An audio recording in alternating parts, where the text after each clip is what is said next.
ہم کیا سمجھتے ہیں کہ ہمارے فرقے کے علاوہ کسی بھی اور گروپ سے بیلونگ کرنے والا انسان جنتی نہیں ہو سکتا، جبکہ قرآن تو کہتا ہے کہ نجات کے لیے صرف کسی گروپ سے منسلک ہونا نہیں بلکہ عمل اور کردار کا ہونا ضروری ہے۔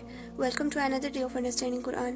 آیت 62 میں اللہ تعالیٰ نے کلیئرلی بتا دیا ہے، بے شک جو لوگ ایمان لائے اور جو یہودی ہوئے اور نصارہ اور سابی، جو کوئی بھی اللہ پر اور قیامت کے دن پر ایمان لایا اور نیک عمل کیے تو ان کے لیے ان کے رب کے ہاں اجر ہے، اور ان پر نہ کوئی خوف ہوگا اور نہ ہی وہ غمگین ہوں گے۔ ہادہ کا لفظی معنی توبہ ہوتا ہے اور جس کا مطلب ہے لوٹنا یعنی توبہ کرنا، کیونکہ انہوں نے بچھڑے کو پوجنے سے توبہ کی تھی، اس لیے انہیں یہودی کہا گیا ہے۔ اور اگر اس کی نسبت یعقوب علیہ السلام کے بیٹے یہودا کی طرف ہو، وہ جو یہودی بن گئے، اللہ سبحانہ وتعالیٰ نے ان کا نام مسلمان رکھا تھا لیکن انہوں نے اپنے آپ کو یہودی بنا لیا، انہوں نے اس نام سے اپنا گروہ بنا لیا۔ اسی طرح نصارہ سے مراد ہے عیسائی، اور یہ ورڈ نصران سے ہے۔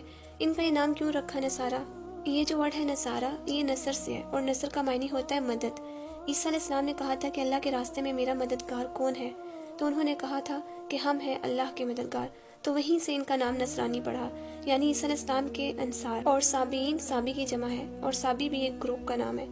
جیسے یہودی بھی امت موسیٰ علیہ السلام ہے، نصرانی امت عیسیٰ علیہ السلام ہے، اور کہا جاتا ہے کہ سابی امت یحییٰ علیہ السلام ہے۔ یہ لوگ عراق کے علاقے میں تھے، کہا جاتا ہے کہ قبلے کی طرف منہ کر کے نماز پڑھتے، ایک طرف لا الہ الا اللہ کہتے اور دوسری طرف فرشتوں کو بھی پوجتے، یعنی کہ بعض کے خیال میں یہ آگ کو پوجتے تھے، مجوسی تھے یا ستاروں کی پوجا کرتے ہوتے تھے۔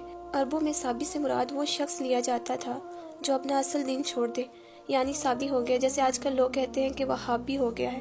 تو ایسے ہی اس دور میں جو شخص اپنے آبا و اجداد کا دین چھوڑ کر اللہ کے رسول کا ساتھ دیتا تھا تو ان کو اہل عرب سابی کہتے تھے، جو حضور صلی اللہ علیہ وسلم کو بھی کہا گیا کہ یہ سابی ہو گئے ہیں۔ پچھلی آیتوں میں بنی اسرائیل کی بہت ساری خرابیاں بتائی گئی ہیں، اور اس آیت میں وجہ بتا دی گئی ہے کہ آخر ان کی خرابی کی وجہ کیا تھی۔ ان کا آخرت کے بارے میں عقیدہ خراب تھا۔ یہ کہتے تھے کہ چونکہ ہم یہودی ہیں تو ہم جنت میں جائیں گے، جنت میں جانے سے ہمیں کوئی چیز نہیں روک سکتی کیونکہ ہم یہودی نسل میں پیدا ہوئے ہیں۔ عیسائی کہتے تھے کہ یہودی کچھ نہیں ہے، اور یہودی کہتے تھے کہ عیسائی کچھ نہیں ہے، بس جس گروہ میں ہم ہیں بس وہی گروہ جنتی ہے، باقی سب جہنم والے ہیں، بس ہم جنت والے ہیں۔ اس آیت میں اللہ تعالیٰ نے ان کی غلط فہمی دور کر دی کہ بات یہ ہے کہ جو اللہ اور آخرت پر ایمان لائے گا اور نیک کام کرے گا ان کے لیے ان کے رب کے پاس اجر ہے۔ اجر اس بنیاد پر نہیں ہے کہ آپ ایک گروپ سے بیلونگ کرتے ہیں۔ خوف اور غم سے وہی لوگ نجات پائیں گے جو ایمان لائیں گے اور نیک عمل کریں گے اور آخرت پر یقین کریں گے۔ اب یہاں پر مسلمانوں کی بھی غلط فہمی دور کر دی گئی ہے، سارے گروہوں کے ساتھ ان کو بھی بحیثیت ایک گروہ کے طور پر لایا گیا ہے۔ ان الذین آمنوا سے مراد مسلمان ہیں، ہادو سے مراد یہودی، نصارہ سے مراد عیسائی، سابئین سے مراد سابی۔ یہ سب کس خوش فہمی میں ہے کہ ہم جنتی ہیں، لیکن اللہ تعالیٰ نے ساتھ ہی ان کی غلط فہمی دور کر دی اور بتا دیا گیا کہ نجات کا انحصار